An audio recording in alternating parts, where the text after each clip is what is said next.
Does Saturday's win change your opinion of the Oklahoma Sooners?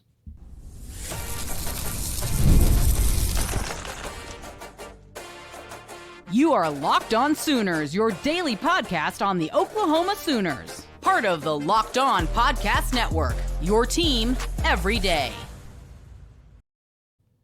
What's up, Sooner Nation? Welcome to Locked On Sooners, and thank you for making Locked On Sooners your first listen every single day. Shout out to all the everydayers out there. Today's episode is brought to you by Game Time. Download the Game Time app, create an account, and use code LOCKEDONCollege for $20 off your first purchase over at Game Time. He's Jay Smith. I'm John Williams. The vibes are immaculate in Sooner Nation right now after the Oklahoma Sooners dominating win over the Alabama Crimson Tide, the number 7 ranked Alabama Crimson Tide on Saturday. So it's got us wondering, does your opinion change much, Jay, about the direction of the Oklahoma Sooners under Brent Venables after that win? No. And this is why it doesn't change, because I've always been in the belief that this is the team that I was expecting to show up on the field. I know a lot of fans have had their disbelief in Brent Venables at points. The team looked like it wasn't as buttoned up as it should have been and all of that. But John, let me throw some numbers at you real quick that I feel like is very relevant to why I have been feeling like this is the team we would get. Right now in defensive efficiency on ESPN, do you know where Oklahoma's ranked? Don't worry, I'm going to go ahead and tell you. Oklahoma is the 6th ranked defense efficiency on ESPN. When you start looking at the raw numbers, and the raw numbers is where a lot of people want to try to judge the team. Okay, so what does the team look like when it comes to total yards given up this season? Oklahoma is averaging 311 yards given up this season. That is 16th in the country. Now, passing is in the 40s. I think it's 43 this year right now as far as what they're giving up on passing yards. But rushing yards, they are sitting at number 15 in the country in rushing defense. That's the raw number. Then when you get into all the efficiency numbers, John, we're moving in the top 10s of everything.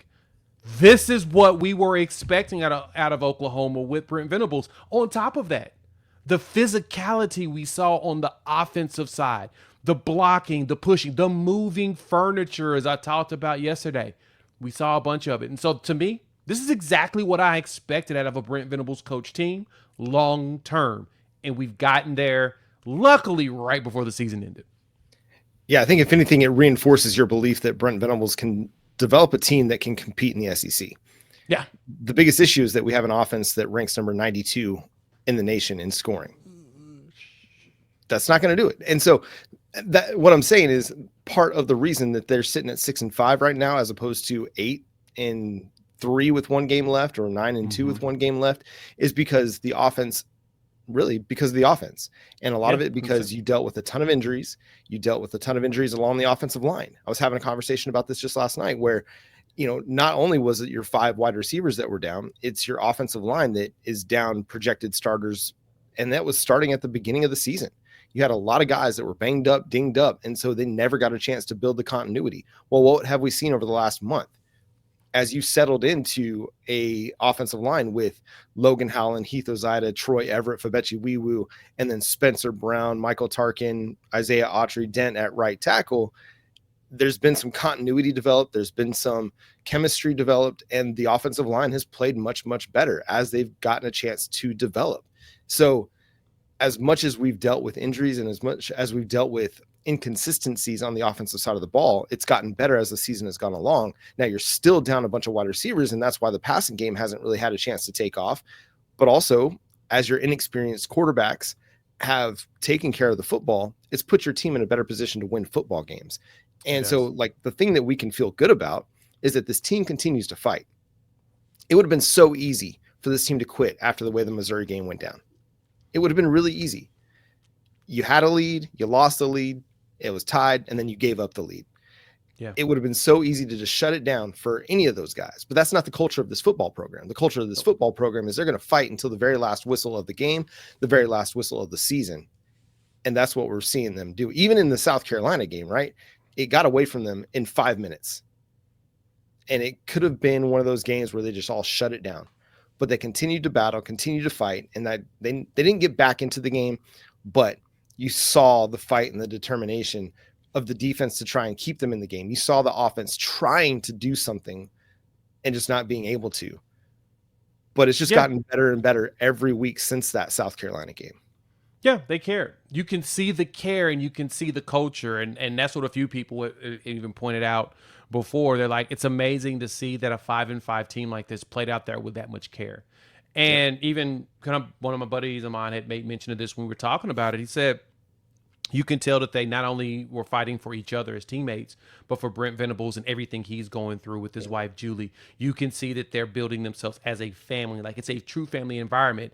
Every parent I've talked to when it comes to recruiting and the recruits I've had a conversation with, the one thing that they rave about is the genuineness of Brent Venables. They're like, yeah, man, it's a breath of fresh air to meet someone like him that actually walks what he talks. He walks that faith like he always talks about. And that's something tough because this is a dirty game.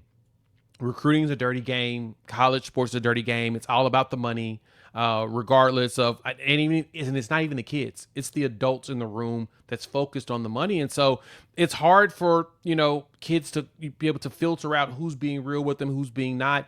And that's exactly how BV is. And what makes it even more appealing here is that no job is guaranteed. You compete for it. If you win it, it's yours. If you don't, you don't got. And everything the reason why you don't see players play now that that you would think maybe would get some run is it's all about how you perform in practice. They put them in the scenarios to be successful in practice. If you're not showing up in practice, what makes me think you're going to show up in the game and be that type, right? You're going to be able to be in the right position. And so Brent Venables and the way the Oklahoma Sooners operate, and we got to talk about recruiting probably later in this week because it's kind of fascinating to see how recruiting is going, is I am very excited and happy about the fact that I don't have to deal with 10 to 12 flips every single year in our class. We have a couple of them just like everybody else does because teams don't stop.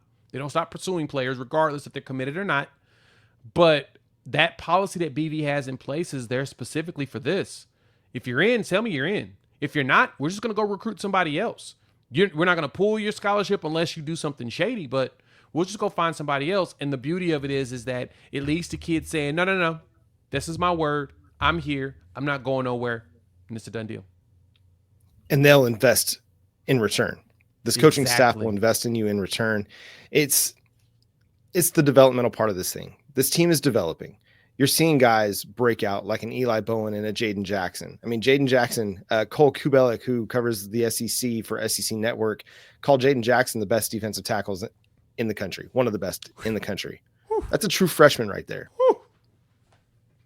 He's a 3-star too, John. And people were mad when we were going after him. I'm like, no. He's underrated. Just like Xavier Robinson. We're finding some diamonds in the rough on top of getting some of the top talent. Just understand, this dude's a horse. That dude's a workhorse. And this is that part of it, of the recruiting thing, that you say you trust the coaching staff's evaluations of players because they see something that the recruiting analysts don't see when they're rating these kids. But all that to say, we're seeing young guys break out in 2024 and put themselves in position to be future starters for this team, not just in 2025, but also 2026 and maybe even 2027. And you're going to have many more of these guys, these 2024 recruiting class kids, step into significant roles over the next couple of years. But it's just the developmental part of it. Things are developing. Maybe it's not as fast as we wanted it to. All of the injuries on the offensive side of the ball hindered that development, but you've seen a guy like Logan Howland and Heath Ozida step into roles that you could look at and be like, hey, they could start for you next year. And you can feel really good about it because of what they've done over the last few weeks, especially against Alabama on Saturday. So there's a lot to be positive about and a lot to be optimistic about. There are things that have to improve. One of those things, you just have to be healthier, but you have to continue to develop because you're going to lose a veteran player like a Michael Tarkin. You're going to lose a veteran like Spencer Brown. So you're going to have to find some offensive line help at right tackle that's going to help you. Now you've got a lot of really good internal options. So you don't necessarily have to go to the portal, but if you want to go to the portal and find a bona fide frontline starter, you're good to go there. But the defense is in a really, really good position. The offense has got a ton of talent that's going to be coming back. There's a lot to be feeling good about, Jay. And listen, the direction is solidified by the culture that Brent Venables has put in place. And you can feel strong that there's a stable foundation there that where in other places it might be a 1 year, hey, we're going to go for it all in 1 year. And if it doesn't come together, the foundation might crumble underneath it. Well, listen, the foundation is going to be strong that, hey, this is a crap year. Nothing really went Oklahoma's way, but it's a building block to what's going to be a promising, I think, 2025. And a lot of that is because some of your young guys that are really standing out are going to be back next year, and they're going to continue to develop and play significant roles for this team. And a ton of those guys won some weekly awards this week, and we'll discuss coming up next here on Locked On Sooners. Right now is a great time to get some LSU tickets if you're looking for football action this weekend down in the Bayou in Baton Rouge. Go to Game Time, download the app, use our promo code LOCKEDONCollege to get $20 off your first purchase over there. There are so many great seats available. I don't know if LSU fans are just going to sit home all tryptophan because of the turkey they ate on Thursday, but you can get in on the action over at Game Time. They got that all-in pricing feature that you can toggle on inside the app that shows you all of the total cost of the ticket before you get to checkout. You don't have to guess what the fees and the taxes are going to be. Game Time shows you up front what the price of your ticket's going to be. And they've got the great panoramic view that you can see from the app. You know exactly what your seat's going to be looking at when you're inside the stadium. You don't have to worry about line of sight issues because you get to get a heads up from that in the app. Again, so many great tickets available. Also, they got you covered for concerts, comedy shows, live sports, Oklahoma City Thunder, whatever you're looking for. Game Time's got it. Again, go use our promo code LOCKEDONCollege. That's LOCKEDONCOLLEGE inside the app. Download wherever you get your apps, and you'll get $20 off your first purchase by using our promo code LOCKEDONCollege. Again, terms apply, but download the app, create an account, use promo code LOCKEDONCollege. Download Game Time today. What time is it? Game time.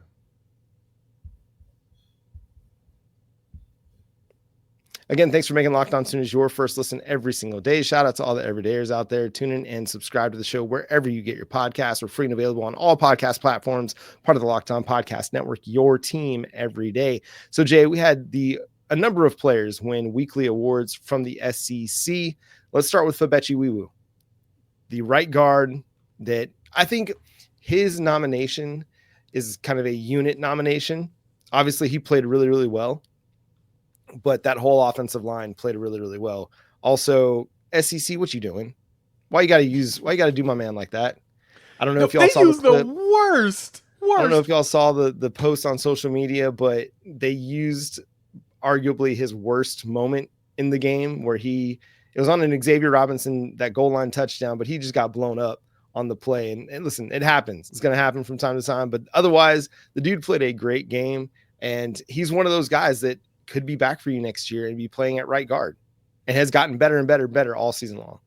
Yeah, and one thing I've been impressed with Fodje as well, on top of, because he was the second highest graded pass blocker, and he was top 5 in run blocking based upon the grades from PFF.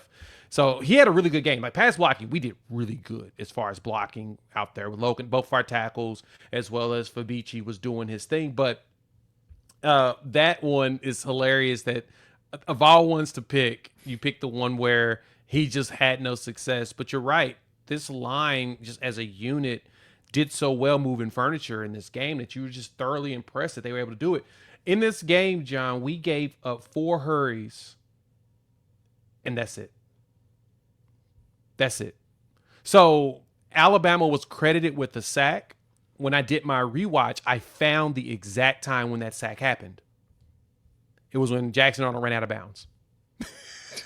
He lost 3 yards. So Malachi Moore basically pushed him out of bounds, but he was the closest person to him. So he got credited with the sack because it was a loss of yards on a pass play. But Jackson Arnold ran out of bounds.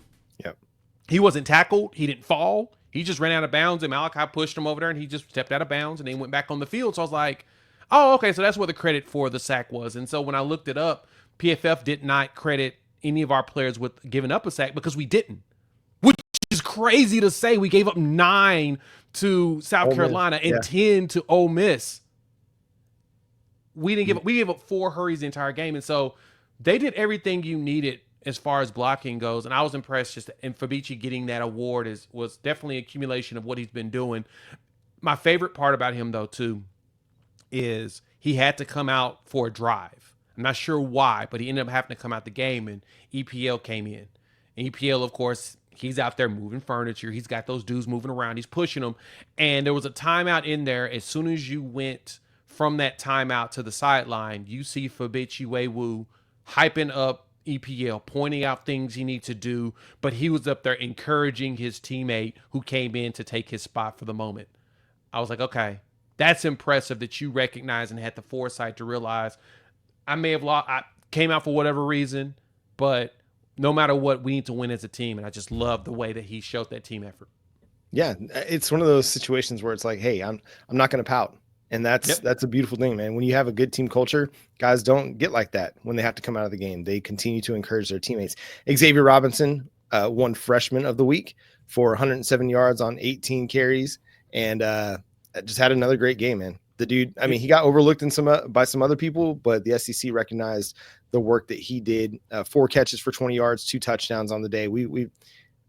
Xavier Robinson is just having a really, really good season over the last few weeks. Has turned himself into the RB1 for this team. Yeah, I think he may have actually earned that spot. It's going to be tough to not give that to him going into next season, and we'll talk about what that looks like going forward. But no, he looks like he's your RB1 with the way that he's running, the way that he's playing. Yeah, he's probably going to be RB1. And granted, it's good to see someone establish himself as the guy that wants that job. Unfortunately, with Javonte Barnes, he just hasn't, he was the hardest working running back. Gavin Sawchuk just hasn't been healthy. Taylor Tatum fumbles often, but he's gonna get that fixed. I don't have any concerns about that. But Xavier Robinson has been the workhorse that we've needed. And I feel like he's gonna be that dude for you going forward. And he's gonna play his 4 years. If he makes it for 4 full years, he may actually play 2 more years, and the league calls him and says, you need to come on up. Yep. That's just how good he is. And I'm really happy that he was able to show up in this game and get the opportunity to show out. Yeah, he's accumulated over 300 total yards in the last few weeks. He's doing. I know some of that was against Maine, but also some of that was against Alabama, and a lot of that was against Missouri. So the dude has put in work against everybody. Anytime he gets out on the field and gets a chance to touch the ball, he's looking to make somebody pay for being in his way. And also Eli Bowen earned one of the was it Eli Bowen? No, R. Mason Thomas. Sorry, defensive lineman of the week. R. Mason Thomas, dude, another phenomenal game. I'm now starting to get concerned that he will play himself into a top 100 draft slot in the NFL draft this spring. Kirk Herbstreit said it on the broadcast. He's one of the, if not the best edge rusher in the SEC. He's up there. He's up there top 3 easily, and he is a menace. It's funny because we talked about this before when it comes to R. Mason Thomas and the way he plays in this Brent Venables defense. Our main complaint has been that, hey, man, can you do what you do in the second half in the first 2? Mm-hmm. And you see the pressures, but you see it feels like what R. Mason Thomas does is he wears down that tackle as he gets more time in. And then as he gets more time in, he wears him, and then he starts to play around, and boom, he figures out the way to get around him, and he's right there in the quarterback's face, because that's exactly what happened. He started getting hits on Milroe late in that game. So Jalen Milroe's getting hit by R. Mason on a regular, and you're like, oh, that's what he's doing. And so it feels like that's how he shows up so much in the second half, is that he wears that tackle down as he comes in, the opposing tackle, and boom, he's going there. So LSU's going to have some work. Their 2 big tackles are considered some of the best in the SEC. They're going to have some problems. We'll talk about that, of course, in one of the later episodes, but they're going to have some issues trying to contain this man. He going to be a problem. Well, one of the other things is he's doing a disciplined job in the defensive scheme, not just getting upfield to rush the passer. Like, he's maintaining his responsibilities as a run defender. He's setting the edge. He's also maintaining contain against a guy like Jalen Milroe.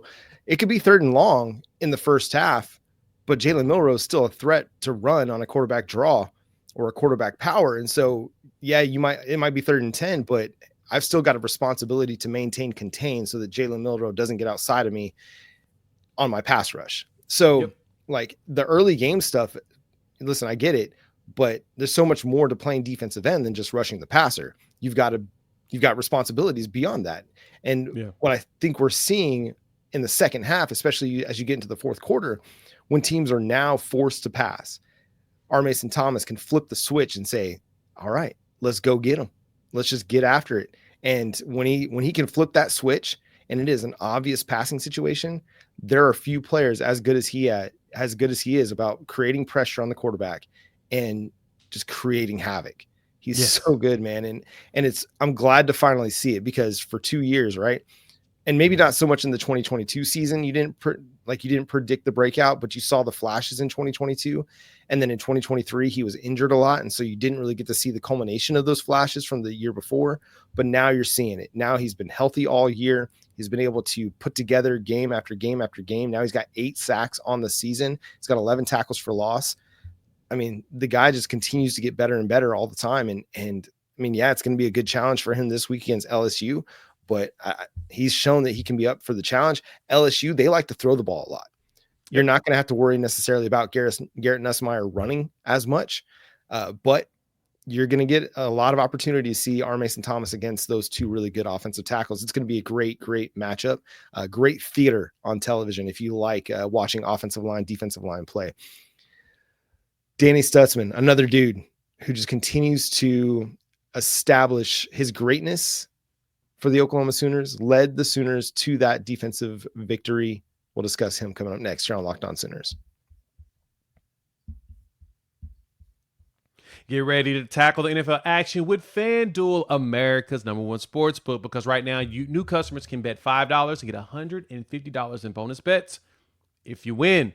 And so right now in the book, one option you have is Oklahoma. That spread is moving. They're now a 5.5-point dogs instead of a 6.5-point dog where we had yesterday. That means that a lot of people are starting to believe in Oklahoma, but we know that by Friday, the Sharps will have theirs in, and you can get your bets in too. So go visit FanDuel.com to join today. You'll get started with $150 in bonus bets if you win your first $5 bets. You got to put that $5 bet in there first. You win it, $150 in bonus bets, in which you would have got it if you took that Oklahoma plus 14, like I told you. So go to FanDuel.com, check them out, never waste a hunch, and make every moment more with FanDuel, an official sports book partner of the NFL. Again, thanks for making Locked On Sooners your first listen every single day. Shout out to all the everydayers out there. Tune in and subscribe to the show wherever you get your podcasts. We're free and available on all podcast platforms and on YouTube. So again, hit that subscribe button and that notification bell to let you know when new episodes drop. Danny Stutsman had another really, really strong performance. Only got credited with 5 tackles in the game, but that doesn't matter because he's your emotional and physical leader on this team. And Oklahoma played an emotional and physical game on Saturday against Alabama. And for all the talk about whether he should or he shouldn't be, Danny Stutsman's a butt kiss finalist, and I think has a really solid shot to win it. Yeah, it kind of cracks me up that people, take issue with Danny being on the butt kiss award as a finalist. He deserves to be there. He has 100 tackles on this defense. The next person that's combined 41 solo, 59 assists, so 100 total. The next person behind him is Robert Spears-Jennings with 58. The one after that, Kip Lewis at 50. Literally, Danny is everywhere. And my favorite part about that is, in seeing that, it makes me realize that when teams play against the Oklahoma Sooners, they're trying to test our physicality. They want to test and see, are you guys tough enough for the SEC? Mm-hmm.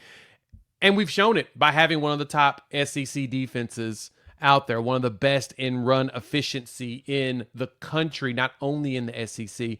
And so as everybody is trying to push and question whether Oklahoma is ready for it, they're showing you right now that we got it. And Danny Stutsman has been that leader for it. Sure, he doesn't have a lot of sacks. He doesn't blitz a whole bunch, but he does go in there and stuff the run very often. That's where his tackles come from.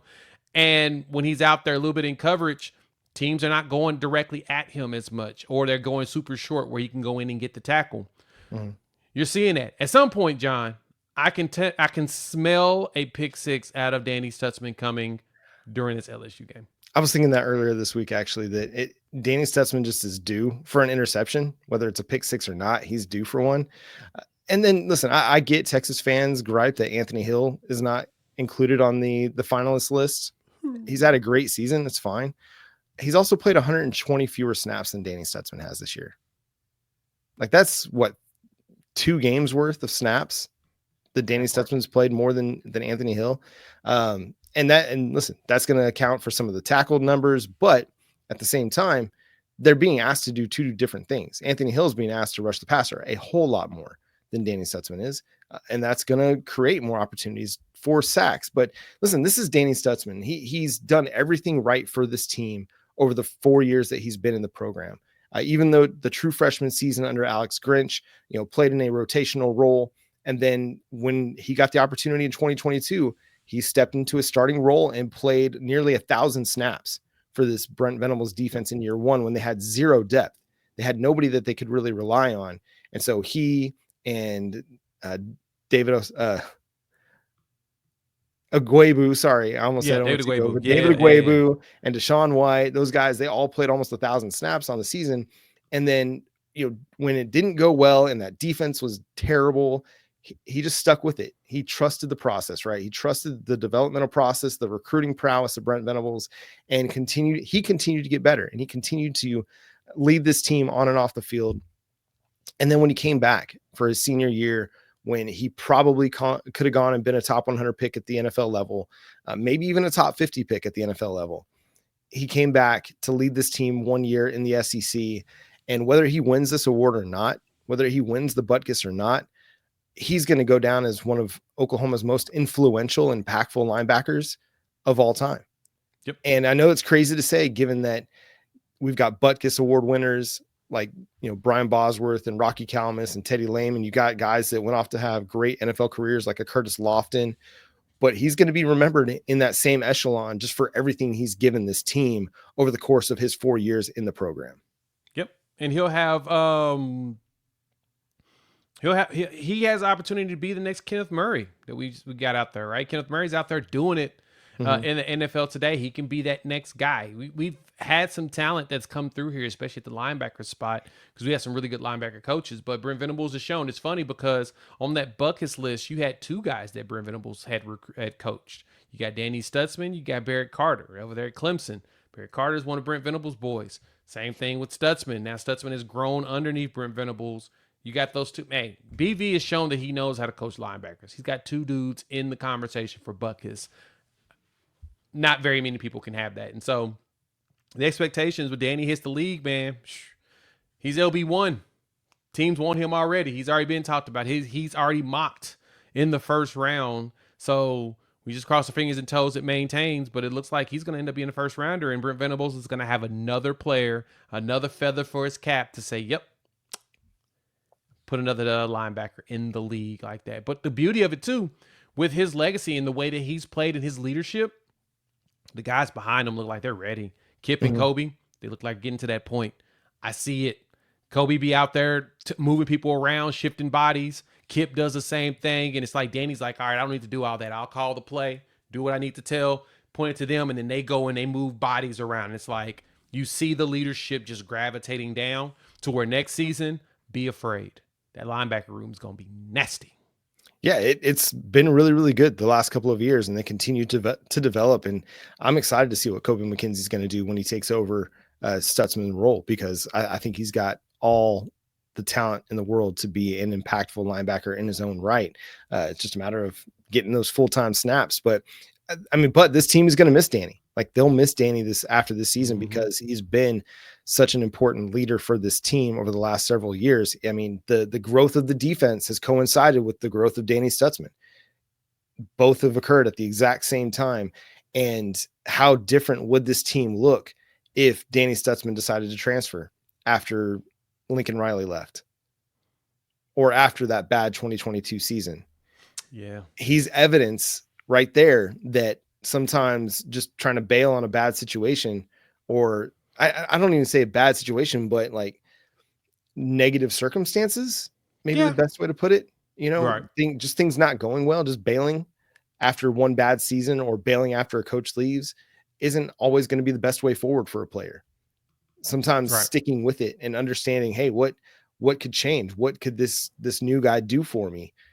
Having an open mind a lot of times can make all the difference. And you've seen it in Danny Stutsman's career arc, from the guy that was considered kind of the class clown of the team, and someone even Brent Venables said didn't seem to take his craft seriously enough, to now this guy is being talked about as a potential first round draft pick.